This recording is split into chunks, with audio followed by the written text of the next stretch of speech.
and welcome to Alive News. This is your full roundup of today's top stories from our newsroom here in Abuja. The headlines. President Tinubu issues a posthumous pardon for the Ogoni 9, sparking backlash from activists and the Ogoni community. The Naira hits 1,600 to the dollar in the black market, widening the forex gap and raising inflation fears. Lagos-Calabar Coastal Highway project inaugurated, but residents decry evictions and poor compensation. Let's get into the full details. The Minister of Defense, Muhammad Badr Abubakar, in an interview with Alive TV, emphasized and spoke confidently about the strides made under President Tinubu's administration.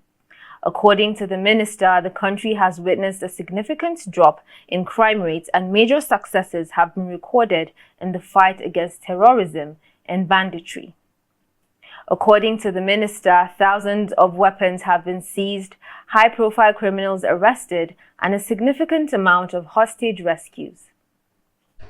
Totally in the country, I believe I can tell you, over 13,543 terrorists and bandits have been neutralized, about 17,500 arrested, about 9,821 hostages rescued, 24,000 terrorists also surrendered during this period of President Bola Ahmed Tinubu.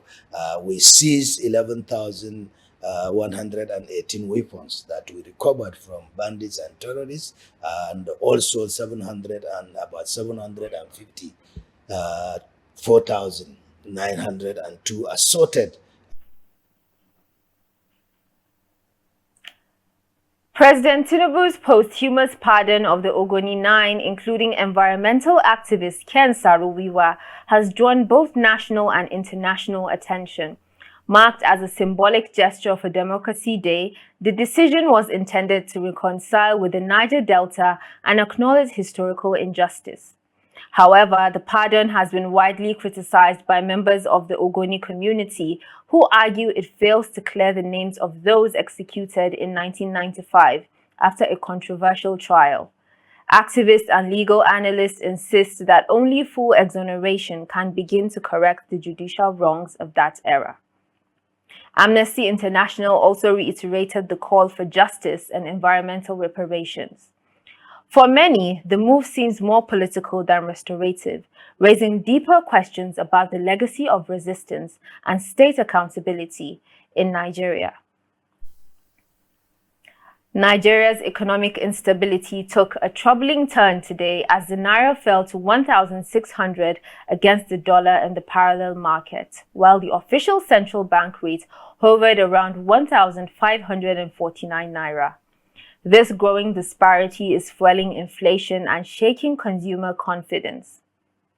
Despite recent attempts by the CBN to intervene by selling foreign currency to bureau de change operators, the gap remains persistent.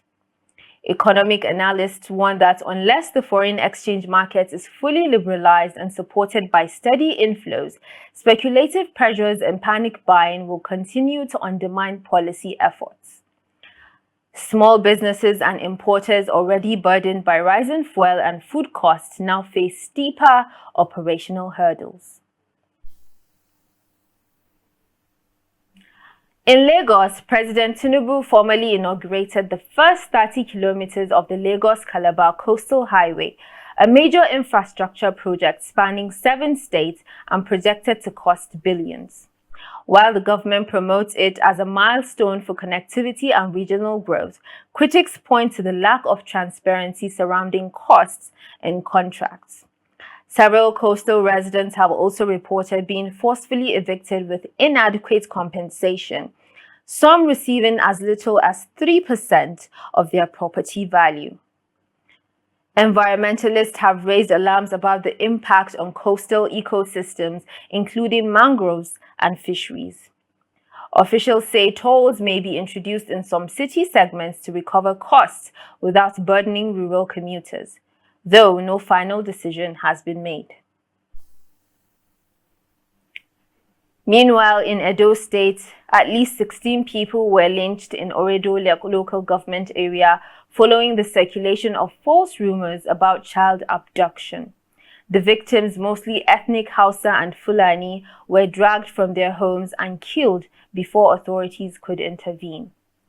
Human rights groups and civil society organizations have condemned the act, calling it a sign of a deepening law and order crisis where communities no longer trust formal justice systems. Ethnic profiling and the viral spread of misinformation via social media platforms were cited as key triggers of the violence. The Inspector General of Police has promised a swift and thorough investigation. In a bid to attract fresh investment into Nigeria's flailing oil industry, President Tinubu has approved an executive order granting up to 20% tax credit incentives to upstream oil producers who demonstrate cost efficiency. The measure, expected to reduce production costs and encourage capital investment, has received mixed reactions. While industry leaders have praised the incentive, transparency advocates caution that past tax breaks were exploited without delivering measurable gains. The Nigerian Upstream Petroleum Regulatory Commission has pledged strict monitoring and annual audits to ensure compliance. To address water scarcity in the Federal Capital Territory, the federal government launched the $470 million Greater Abuja Water Supply Project, designed to increase water access to over 1.4 million residents. The project is funded through a mix of local and international partnerships.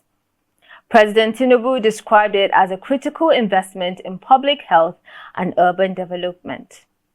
However, water experts warn that proper oversight, reduced system leakage, and sustainable pricing models will be key to its long-term success.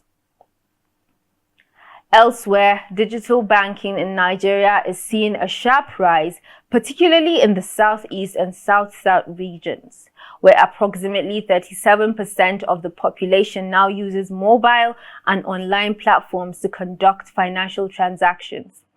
This shift, largely driven by ongoing cash shortages and better network penetration, is helping to expand financial inclusion. Still, challenges remain: limited internet access in rural areas, cyber fraud, and low digital literacy continue to exclude vulnerable populations.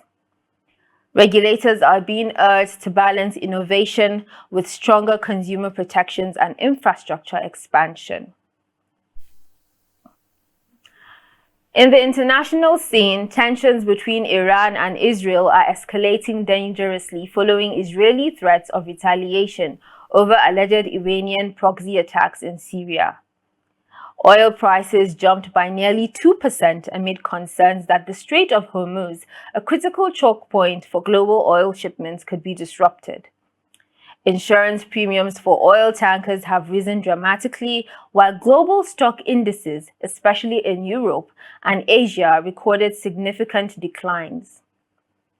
The diplomatic community has called for de-escalation, but neither side appears ready to back down. At the United Nations, the General Assembly is preparing to vote on a ceasefire resolution for Gaza after the Security Council's previous effort was blocked by a U.S. veto.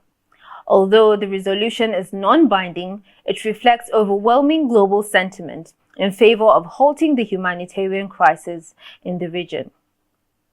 UN Secretary-General Antonio Guterres urged member states to act in the spirit of peace and diplomacy. Analysts note that while symbolic, such votes can place moral pressure on major powers to reassess their positions. In Asia, China has reaffirmed its commitments to its latest trade deal with the United States following speculation about growing tensions. The Chinese Ministry of Commerce announced that both sides remain aligned on key terms, including mutual tariff relief, agricultural imports, and technology transfer frameworks.